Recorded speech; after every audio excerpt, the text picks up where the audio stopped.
तेलंगणा पोलिसांनी नाशिकमधून शिंदे गटातील बडतर्फ महिला नेत्या लक्ष्मी ताठे यांना गांजा तस्करी प्रकरणी अटक केली आहे.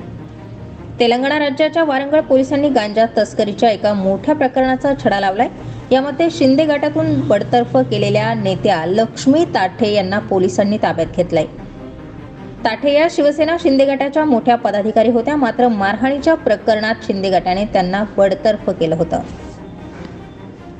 वारंगळ तेलंगणा येथील पोलीस पथकाने 190 किलो गांजा 8 जूनला पकडला होता. या संदर्भात बीड आणि नगर येथील 2 गांजा तस्करांना अटक करण्यात आली.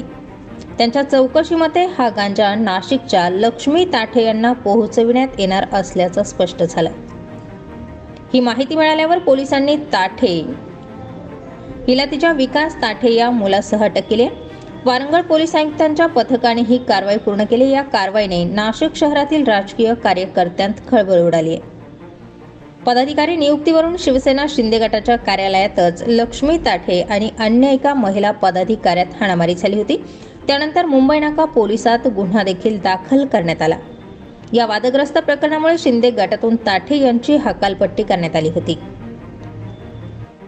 काही दिवसांपूर्वी नाशिकमध्ये मुंबई पोलिसांनी कारवाई करून MD ड्रग्सचा कारखाना उद्ध्वस्त केला होता. आता तेलंगणाच्या पोलिसांनी गांजा तस्करीचं मोठं प्रकरण उघडकीस आणलंय.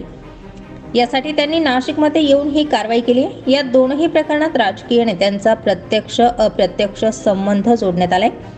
विशेषतः शिंदे शिवसेना गटाच्या एका स्थानिक मंत्र्याचा MD तस्कर ललित पाटील याच्याशी संबंध असल्याचा आरोपही करण्यात आला होता.